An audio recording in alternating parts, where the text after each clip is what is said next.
Hello, everyone, and welcome to UGA Sports Rumors versus Facts. I am Blaine Gilmer, joined as always by Trent Smallwood and Jed May, as we are here to talk all things Georgia football recruiting. There's no easy kind of way to go into a broadcast about Georgia football and especially Georgia football recruiting with the tragedy that occurred this weekend. A wreck that resulted in the loss of life of Devin Willock and Chandler LeCroy, and some other injuries as well. But guys, we wanted to start off this episode. We know that a lot of people were impacted, and it's just felt it's been such a strange time here with the highest of highs for a program, the pinnacle of back-to-back national championships, and then this just as low and numb feeling is how Dash kind of put it in his column, which was very well written, of losing a guy that was such a big personality as much as he was a large human being there in Devin Willock, and then someone in Chandler LeCroy who I've come to learn over the last day and a half here has had such a tremendous impact on a lot of families that are a part of the Georgia program and maybe are soon to be a part of the Georgia program. Jed, Trent, I'll just kind of open it up to you guys. We want to start the first part of this episode just remembering these two individuals, and then we'll get on as best as we can to the business at hand that is Georgia recruiting. But guys, any thoughts on this weekend and kind of what's transpired?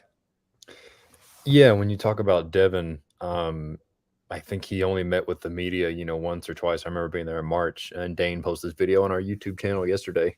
Um, and he's one of these, Georgia's had a lot of alignment, it seems like, in recent years with pretty good personalities, and Willock was another one. He had a big smile on his face when we talked to him, which, I mean, let's be honest, not a lot of not necessarily everyone has when they meet with the media from a Georgia perspective. And he was certainly, a good guy. I know him and Xavier Truss were very close, both being Northeastern guys, and that's an area that Georgia's has really developed ties in recent years, and getting guys from that northeastern section of the country. And a good guy. We've seen that video of him and the offensive lineman at I think it was the national championship media day, and they're talking about their go-to restaurants for post game or whatever it is. And we've seen that tweet where he meets up with that little kid at a Zaxby's or whatever, and lets him wear his national championship ring. And he just seemed like a genuinely a good dude. And it's crazy that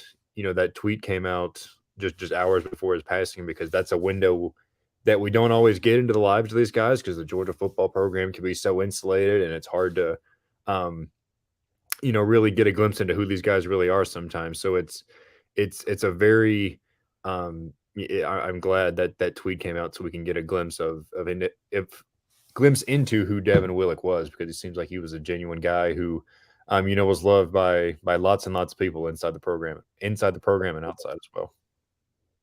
Yeah, Trent, any thoughts on Willock? And we're going to talk, of course, about Chandler LeCroy. I've got some thoughts on her and what I've learned about her specifically. But any thoughts on either one of the two young people that lives ended too soon this weekend?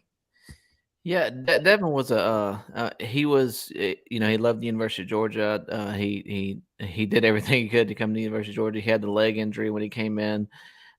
We didn't talk to him as much because I guess he was a late addition to this class, more towards signing day. But we didn't really get the chance to build that relationship like we do with some of these guys. But just from everything I've heard, just a genuinely just nice young fella. I mean, he was loved by all his teammates.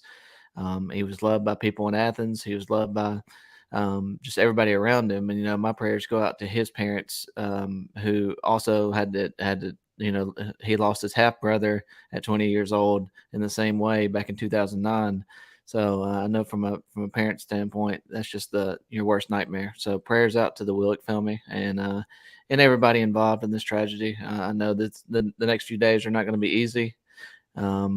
Next few months are not going to be easy, but all we can do is give our support and love to these kids, because away from the football field, this is much stronger than what's on the football field and what Georgia just won. So, yeah, and you mentioned Devin Willock's recruitment, and it was kind of right there when Matt Luke came on board, in that first week or so, right after Sam Pittman leaves and goes to Arkansas, and maybe a guy or two defects from that Georgia class. Well, Matt Luke goes out and identifies Devin Willock as a guy that he wants in that Georgia program. And I was at another outlet at the time, but I did get to have just a couple of interactions with Devin, and just so gracious, with his time. And as you mentioned, Jed, a lot of the people in this sport that you talk to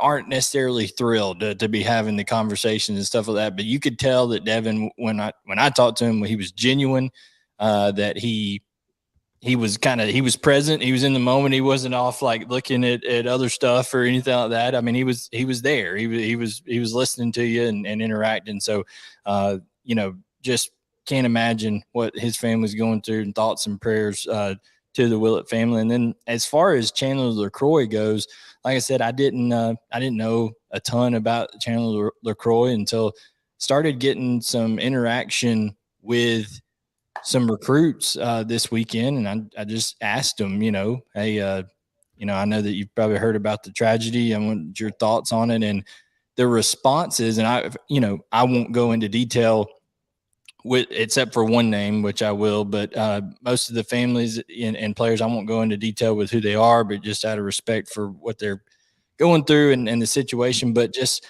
quotes like she was just a good soul, and that she was always helpful and always kind, and that she had great energy. All those kind of things were being said about her. And full disclosure, tonight we were supposed to have Dylan Raiola, the number one recruit in the country in the class of 2024, on this show tonight to talk about his recruitment and his relationship with the Georgia Bulldogs. But he asked, he got in touch with me today and asked, hey, can I postpone this? He said, and the quote from the Raiola family was that Chandler LeCroy, they were as close to her as they were to any person in the Georgia program. Handwritten, letters that they were going through from Chandler, talking about, they were recalling interactions they'd had with her even recently. And, really touched by how she treated their family. And I thought I'd give a little bit of background, because I had someone on the vault send me a direct message and asked if I could shed a little light into the role of how these recruiting staff members, such as Chandler, what they kind of do and how they're involved. And guys, they're vital in what goes on in this Georgia program and the success of it, because they become an extension of these families. Literally, when these recruits arrive and their families arrive for these visits, it's people like Chandler, who was a recruiting analyst, that are in charge from start to finish of making sure they end up where they're supposed to be, getting them from place to place, taking care of any needs they may have during the time there, handling a lot of that outside communication, checking up on them, periodically, things like that. And by all accounts, she was absolutely excellent at that job.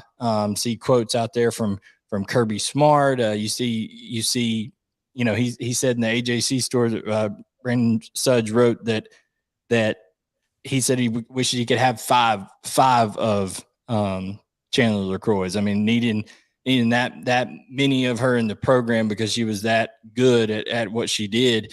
And, like I said, multiple recruits have reached out and said that to me, and also on social media, even guys who have went elsewhere, you can see they were impacted by how Chandler treated them during their time being recruited by Georgia. So our thoughts and prayers are out to those families and all those that are impacted, and just realize that it's there's a lot that goes into this this whole program that's bigger than wins and losses. There's relationships.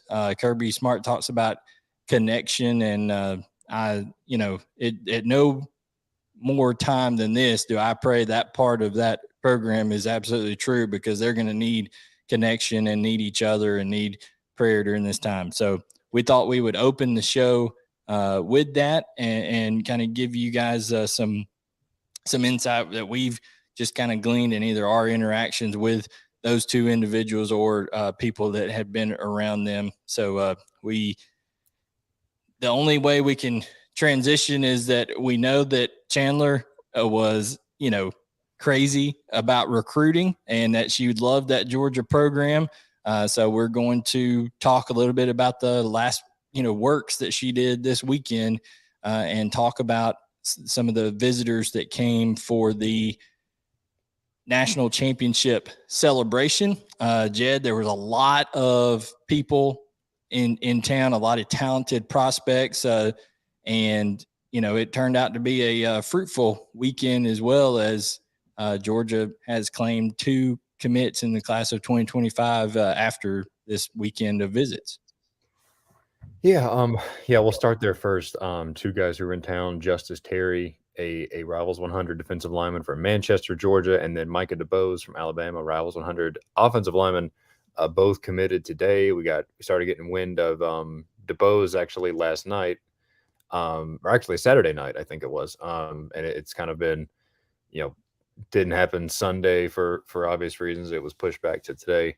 And Justice Terry is a guy who he kind of came a little out of nowhere in terms of committing a day, but Georgia's been a program at the forefront of that recruitment for a while. And I was thinking about it today because we remember when Jaden Perlotti committed, and everyone's like, "Oh, that class is so far off," and this and this. That's the next class up now, and it's starting to get a little more real in terms of building that class from a Georgia perspective, and they're starting to build it from the inside out. You get 2 Rivals 100 guys in the trenches locked up.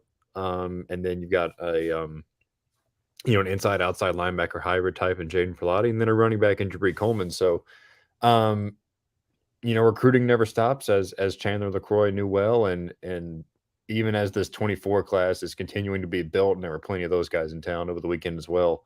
The sights are already set on that 25 class, and they added, kind of a stud on both sides of the ball within about probably 2 hours of each other today.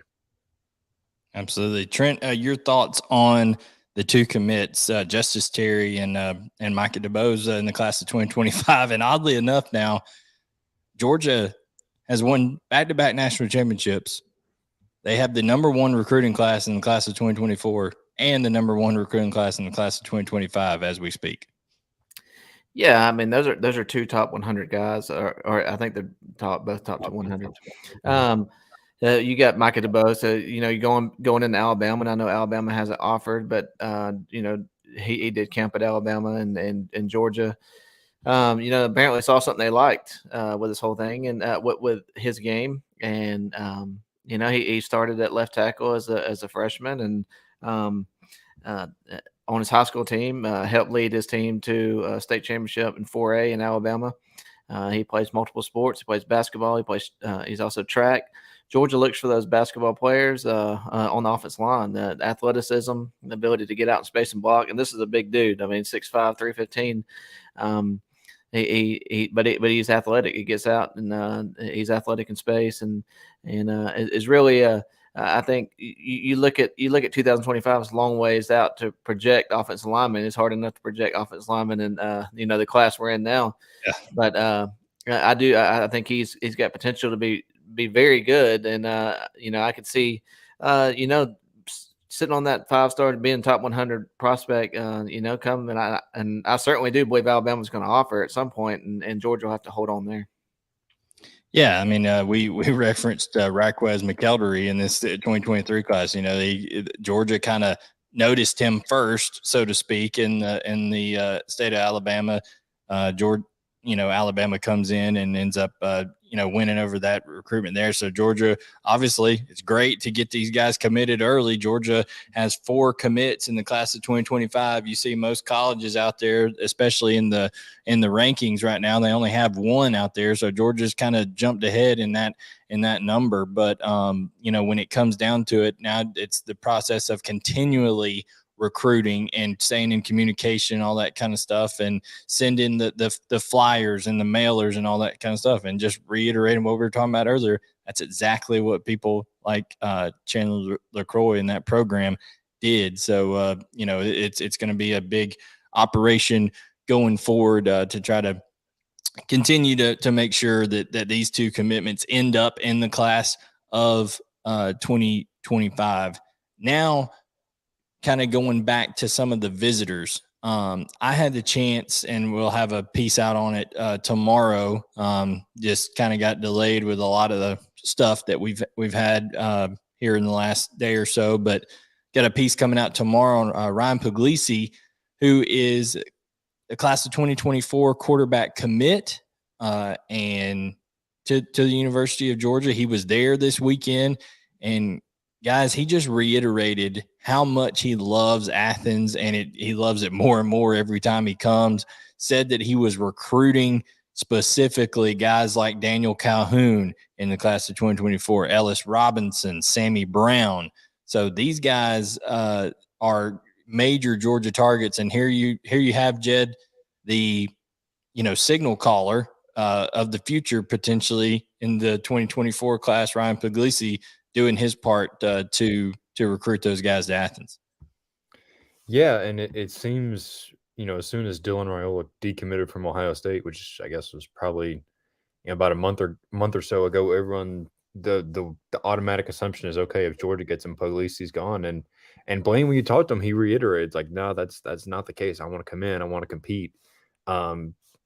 Basically told you that wouldn't really change anything whether Georgia gets him or not. And does Puglisi come in and beat out Raiola? Does Raiola beat out Puglisi? I don't know. That's still a long way off. But when you're looking for mindsets and character and all that kind of stuff, that's the kind of mindset you want in any player, especially a quarterback, is to come in and prove you're the best. And obviously, and I saw someone on the board mention this earlier. I mean, if they both come in, what better place to learn for a year and then maybe even go into the transfer portal after learning at a championship level program than Georgia. So there's still a lot we don't know, but the fact that he's saying, hey, I want to be a Georgia no matter what, I would love, if not talent aside, I would love that kind of mindset if I'm Kirby Smart and Todd Monken.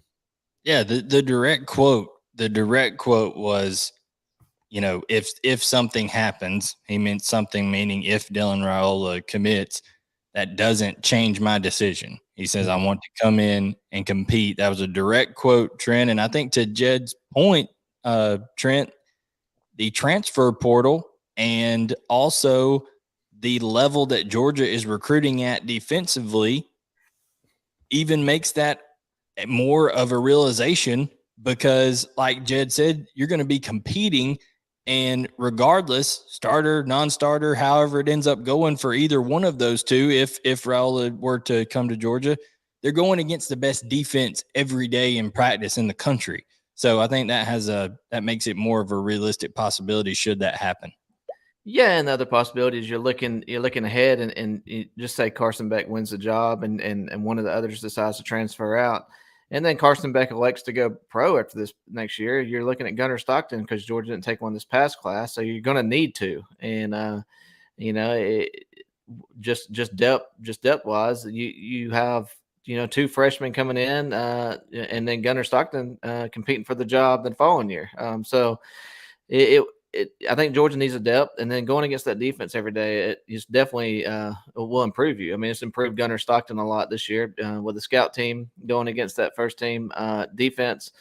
The week of, and I know that he's performed well in bowl practices and really flourished because he's working against that defense. And you noticed in the TCU game, it doesn't matter if it's the ones, the twos, the threes. Georgia's elite on defense, and they get depth on defense. And whichever squad you're going up against is an elite bunch of guys. So, the competition is a good thing, and going against Georgia's defense, you can't beat going against the number one team, number one defense in the country. Yeah, and I do want to say on the flip side of that, with Dylan Raiola, Georgia is very much pursuing him. It was told to me earlier today that Todd Monken was making his way out there to check check up on Dylan Raiola and kind of see how things are going there. And I do think that, listen, I think Georgia's in a great spot, as we reported all the way back on December 17th when he decommitted from Ohio State. I went on the vault and said, Georgia is the favorite here, and people kind of said, "Oh no, he's going to be at Nebraska within the week." I'm just telling you, I still stand by that point and say Georgia's the favorite here. And let me also make it clear that even though I said Todd Monken's going to visit out there, this is not just a deal about Todd Monken. And I know that I see it in the chat. I see, questions out there in the vault. I know Todd Monken's getting, flirtation from the NFL, and who knows, he may actually end up wanting to go back to the NFL one day. But as I talked to Puglisi and to Raiola, Georgia has an infrastructure there, and it starts at the tip of the spear there with Kirby Smart. That, first of all, Puglisi and Raiola, should Raiola end up coming to Georgia, Kirby Smart is the guy that they have kind of fallen in love with in this program.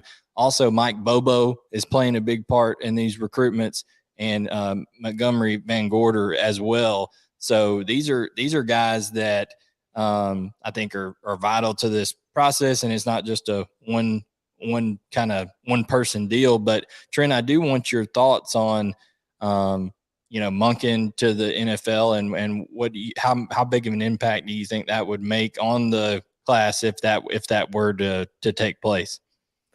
Yeah, I think Georgia's gone under Monken. This is the first you've really seen Kirby just turn over the offense and kind of let an offense coordinator be an offense coordinator. And Monken's flourished at Georgia, and I'm not sure whether or not he goes or not. I think one thing he's looked for is head coaching positions. I think that's one of the main things he wanted, and is being offense coordinator in the NFL or being offense coordinator at University of Georgia. He doesn't as far as recruiting, he doesn't do as much recruiting from in the whole standpoint of recruiting other offensive players. Yes, he has done Ladd McConkey. He's picked out some guys, but most of the time he's stuck. He's just recruiting the quarterbacks. He'll go visit a few people, but he's not he doesn't have to do as much as other guys do at Georgia from a recruiting standpoint. So it would have to be the right job, the right place for his family. And as far as the impact on this class, I think Monken's brought a structure and an offense philosophy to Georgia that Kirby likes, appreciates, and I think even if this did happen, I don't think you would see a huge fall off in recruiting unless they went a couple years and then they got back to what Pittman did, or not Pittman, what Chaney did, and what the control of the offense, and them really not throwing it out to their playmakers, getting their playmakers in space. So I think you wouldn't see it immediately. You might see it a couple years down the line, but I think Kirby right now has built has hired the offensive staff he's needed to kind of transition that offense to the next phase, and he knows that that's what he needs, moving forward, whether it's Monken's the offense coordinator or not. Yeah, absolutely. I mean, I think it's where you would miss Todd Monken the most, obviously, would be in that play calling deal, on game day, not as much in the recruiting aspect, and I don't think it would even impact as many of the recruits there. But I think it's a good deal when you're Kirby Smart and you've got a guy who's averaged, over 40 points a game as an offensive coordinator at that university, and that you really, really like is just about your best friend there, Jed and Mike Bobo, that he could turn to if need be. Because people forget, during those years, it wasn't that Georgia wasn't scoring points under Bobo, even though, there's all the, the Bobo jokes out there that go along with everything. But Georgia was scoring points back in those days. Imagine the old boys club takes that would get fired off if Glenn Schumann goes to Alabama and Todd Monken goes to the NFL, and it's Kirby Smart, Will Muschamp, and Mike Bobo running the show. Just the talking heads would explode. But yeah, and Blaine, you mentioned that Mike Bobo being involved in recruitment. I mean, remember last summer when all the talk was about Arch Manning? I said, hey, one guy on the staff, it's really huge, is Buster Faulkner that's really involved with Arch Manning. And I think like you said, when you get a guy of Dylan Raiola's caliber, it's a whole staff. I mean, I'm sure Dell McGee is building relationships and Brian McClendon. So, I mean, quarterback is unique because quarterbacks take into consideration more scheme fit type things. But as far as, oh no, the offensive coordinator as a person is gone, I don't think it would be, I don't think it would kill Georgia's recruiting by any means. But, and like you said, Trent, I don't see him probably leaving Athens unless it's for a head coaching job somewhere. It had to be it's not, I don't think he came to Athens as as a stopover to jump back to the NFL as soon as possible. I think he would really want the right fit, a good place for him and his family, and it would really take something special to pry him out of Athens. I think, at least right now. Excuse me. Got strangled on some coffee there. All right. So when it comes down to it, we got to circle back around to kind of what Puglisi said with some of those targets there. Jed, we're talking about other other big targets that were there besides the Dylan Raiola deal that we were talking. Obviously, he wasn't there, but that came up as part of the Puglisi conversation. But Sammy Brown, Ellis Robinson, and Daniel Calhoun were the three names he mentioned. I know I talked to Sammy Brown, and not only does he just – Sammy is about as polished and about as well-versed and used to these interviews. So he says a lot of the same stuff over and over again about how amazing his time was and all that kind of stuff. But I do know this, if Glenn Schumann is texting you immediately after Georgia wins, who knows, with as bad as of a beatdown that was, he could have been texting him in the third quarter. But if Glenn Schumann is texting you like he was Sammy Brown right after that national championship victory, you're probably a high priority guy. Yeah, and when you look at what the Hall of Georgia brought in this year, and they've got the Marcus Riddick already committed in that 24 class, Sammy Brown would be I mean, when you talk about adding athleticism at inside linebacker room, that would be Brown and Riddick would be those two guys. So, and then Ellis Robinson, he's a guy, you mentioned Puglisi recruiting him.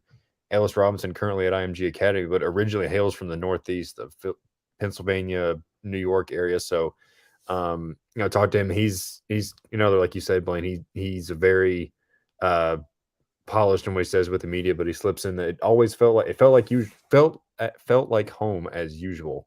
So Georgia sits in a great spot with him. Daniel Calhoun, Georgia's a favorite. Edric Houston, I spoke with yesterday, and he was very complimentary. He said he was rolling through the parade route and he's looking at all the people and said, man, like this could be me one day. And I think that's kind of the message, because I think last year, if I remember right, the recruits were on the buses like with players almost, and this year I noticed being at the parade, the recruits went through first. And I think the idea was, okay, we're gonna give you guys just enough of a taste to be like, I really want to be, I want to be here for the real thing. I want to be the ones on the buses 20 minutes behind that people are cheering for. So, and Edric Houston, Ellis Robinson, and just it's another. And then we'll see guys that come out of this. I mean, last year I remember the parade was really when we saw Jamal Jarrett pop on the radar for the first time. So in the wake of this, we might see more and more guys kind of pop up as targets at certain key positions, maybe even defensive line.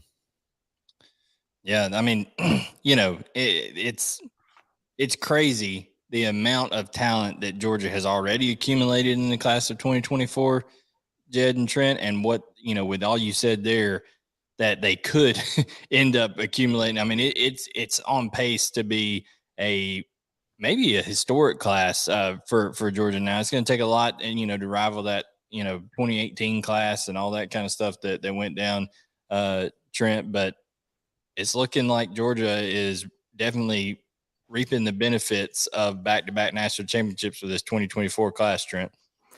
Yeah, I mean, you look at the rankings, and you already have you got 8 commits and 6 or so in the Rivals 100 or somewhere on there, or Ryan.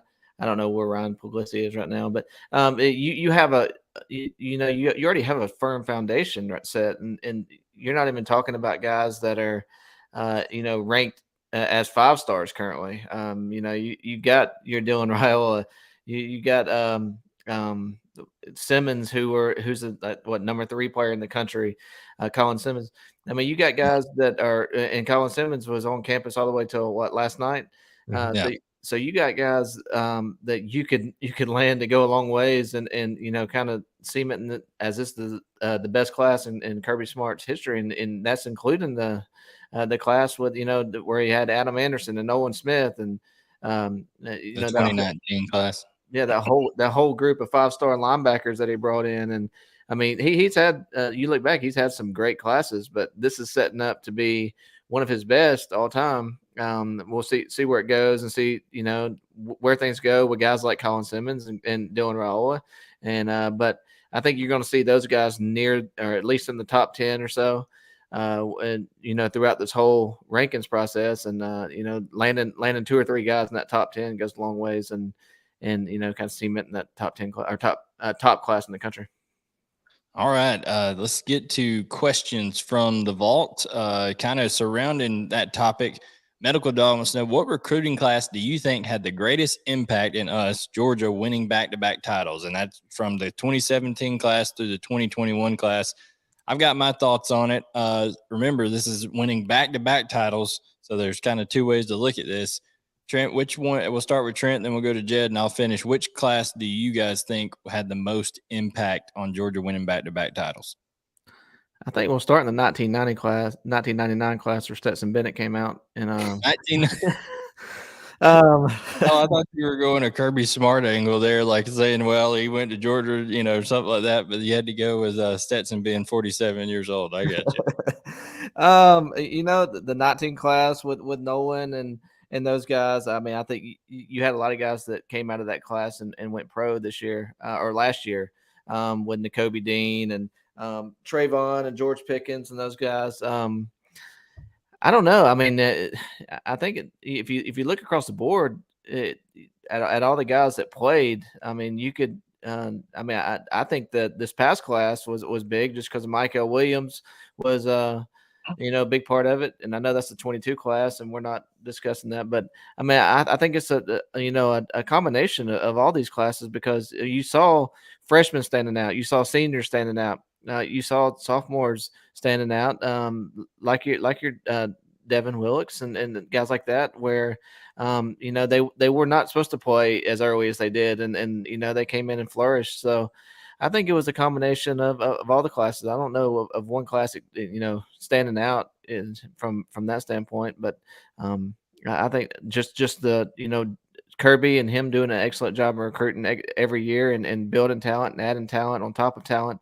I think it's really started to show. And, you could look back at that Rose Bowl game and Georgia playing the national championship back then. And he had not had the opportunity to stack that talent. And now that he's had that opportunity to stack that talent, you're just seeing it flourish on the field. Jed, what class do you think was the biggest impact?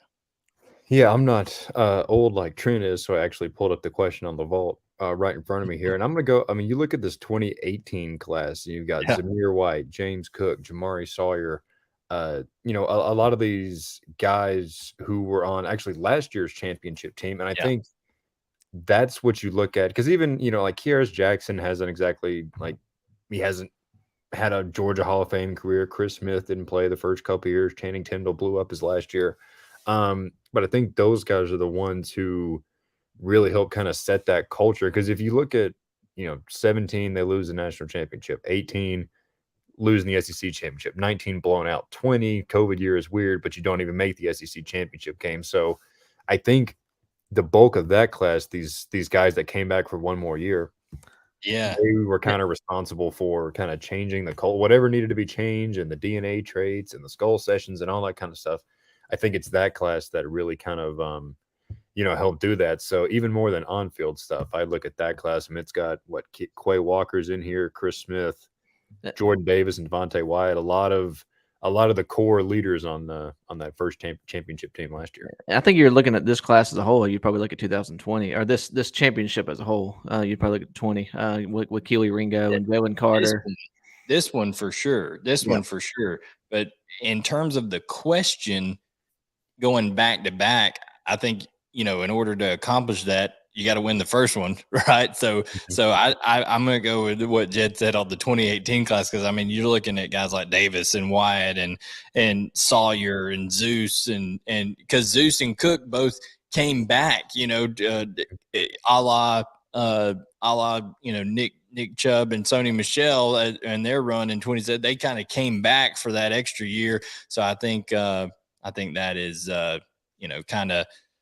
I think that's kind of what I'd go with there. Okay, fun question there for Medical Dog. Now let's go to Darth Janus. He says, "What is Georgia's contact with Jeremiah Smith looking like?" Real smoke there. Here. I posted that note on the vault a couple of days ago. I'll tell you this: if Dylan Raiola does commit to Georgia, I would expect names like that to come into focus, and that's all I would feel at liberty to say about that. I do know that there has been contact, there has been talk of a visit, either later this month or for spring. And listen, when you got a quarterback the caliber of a Dylan Raiola, should that take place, I'm sure there's going to be receivers around the country and a guy that he'd already built a relationship there at Ohio State as a recruit. That would definitely be something to keep your eye out on. CBuck11 says, "What 24 OL is UGA pursuing the hardest?" Jed, I think that would have to be Daniel Calhoun if Puglisi's comments are to be read into. Yeah, you look at Daniel Calhoun. I believe Rivals has him listed as a tackle. I think Georgia's looking at him as a guard, actually. They're pursuing Cam Pringle, who is committing one day this week. Doesn't seem like that'll be Georgia there, but obviously there's a long way to go.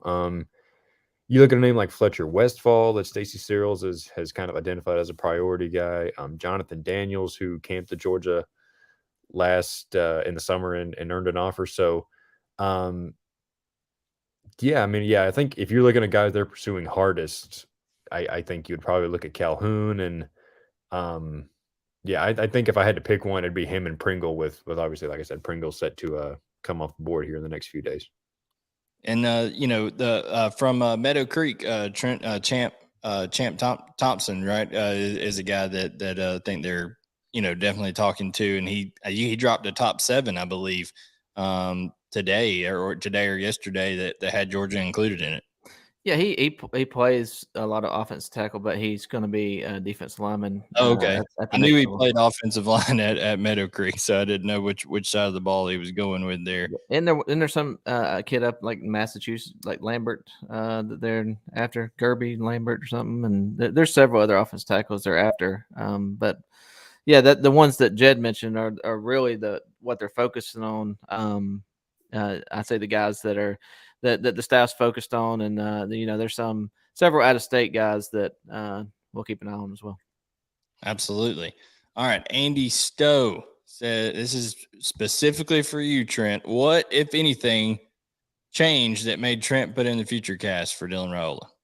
Like, I'll tell you straight up, when Blaine mentioned that Georgia was in heavy contention when he decommitted, I basically said, "No, there's no way Georgia's going to land Dylan Raiola." But just after talking to people, sources around campus, it really came that Georgia's the team to beat in this. That he's got the best relationships with Georgia, and I know there's, I guess the Nebraska being the factor in there, several other schools, USC being there, but just from overall relationship standpoint and where Georgia feels like they are in this race and kind of the way Raiola is talking, I just feel like Georgia's the team to beat in this, and I don't see this moving because quarterbacks usually come off the board in the spring, and I like where Georgia sits right here. Yeah, I mean, I definitely think that there's still visits to take, and I'll just be frank, from talking with Dylan and talking to those close to him, that just feel like that there's a lot that they really, really like and enjoy about the University of Georgia, and I've felt that way for a while. Honestly, I felt that way before he committed to Ohio State. It was kind of there was kind of some circumstances that led to that going down, but Georgia was really at one point looked to be the team to beat there before the Ohio State thing happened in a quick moment, and that relationship has been reestablished. I do know one thing that is key in this recruitment is I think that you can point to how Kirby Smart goes about when he loses out on a recruit, maybe even initially.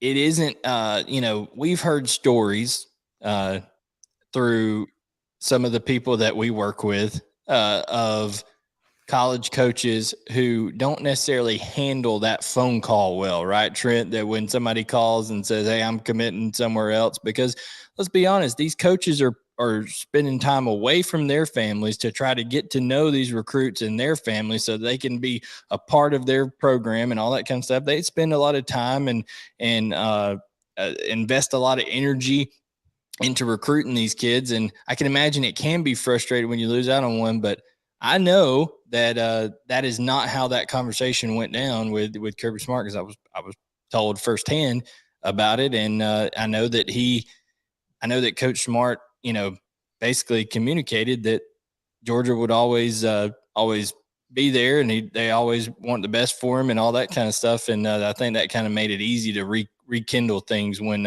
he did come back available.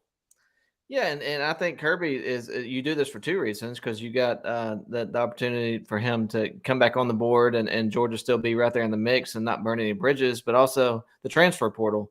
You see Georgia being favorite for some of these guys that they missed out on early on in their recruiting process, and Kirby's not one to burn these bridges and continue to be that talks with the family and stuff, not necessarily players that are on campus at other schools, but I'm talking about recruits was.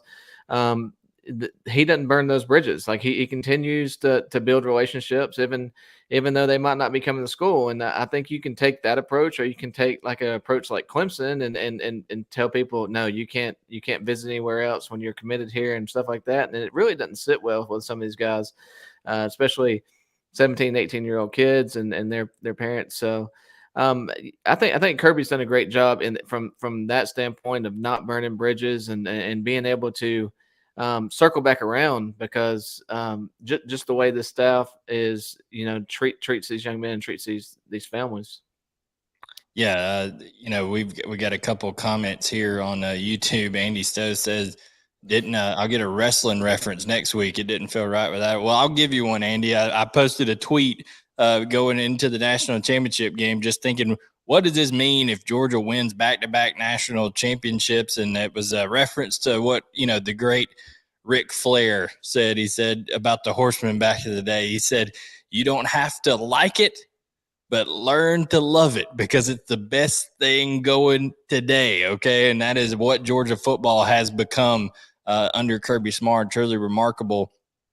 King of the hill right now in terms of on the field. And then if you look at the 24 and 25 classes, we've talked about getting there as well. I'm wondering if this Austin Wilson that is in here in the chat is the Austin Wilson I played football with at North Hall. If you are, put it in the chat there, Austin. Glad that you're on here with us. So appreciate that. And then the DGD podcast has considered Georgia didn't get a 2023 quarterback. You get Dylan and Pug. Yeah, definitely, like Trent said, want to go after both and hold on the 205 and go all hands on deck for Juju. Listen, I don't think Georgia's ever going to just hold on a class. Okay, they're going after Antoine Hill. They're going after Ryan Montgomery. Okay, in that 2025 class. So, and the thing about it is, guys, none of these high-profile quarterbacks are scared of anybody else. I'm just telling you, they're not. Ryan Montgomery was on here with us. He said, "I don't care who's committed to Georgia, or I don't care who's committed to Ohio State, or I don't care who's committed to Michigan." He feels like he can compete at any of those schools. And same thing with Antoine Hill when we talk with him, and Puglisi and Raiola. So, Jed, I just think there's great confidence in these guys because of how they're being developed at the high school level now. Yeah, and high school level, 7-on-7. I mean, a lot of these guys, they get the private quarterback coaches that work with them since they're 7, 8 years old. So, and listen, that can change when, like, everyone says that, and then if you get to campus, you can hit the transfer portal, and you can't really begrudge a kid for doing that, especially a quarterback. But every guy thinks they're the guy. And when we had Ryan Puglisi on here, not long after he committed, he seemed like a guy who Not to say he's full of himself, because that's not an accurate characterization, but he seemed very sure of himself and his abilities, and he thinks he's the best guy. And Georgia has told him, like, look, we want you over some of the other guys that we're looking at in this class. We've seen you throw. We want you. That doesn't mean you don't pursue a guy like Dylan Raiola when he comes available, but all these, like you said, all these guys think they're the best, and they get on campus, and the chips fall where they may. But at least initially, all these guys want to come in and prove that they're the guy to lead this program or any program, to another championship. I think the quarterback position is with the transfer portal is very important to take one per year, no matter what, even if there's two in the 24 class, just for the simple fact that there's only one position on the field for a quarterback. With these DBs or defense linemen, you're looking at multiple spots these guys could play with the cross training and the offensive linemen, the way they cross train. And there's better opportunity on the field, but if you're taking one every year, you can kind of make sure that you have 3 or 4 guys on campus for the guys that, there's going to be guys that it don't work out, then they transfer or enter the transfer portal. But I think quarterback is the position that you have to recruit yearly and have to have a guy on campus yearly, just in fact for the transfer portal.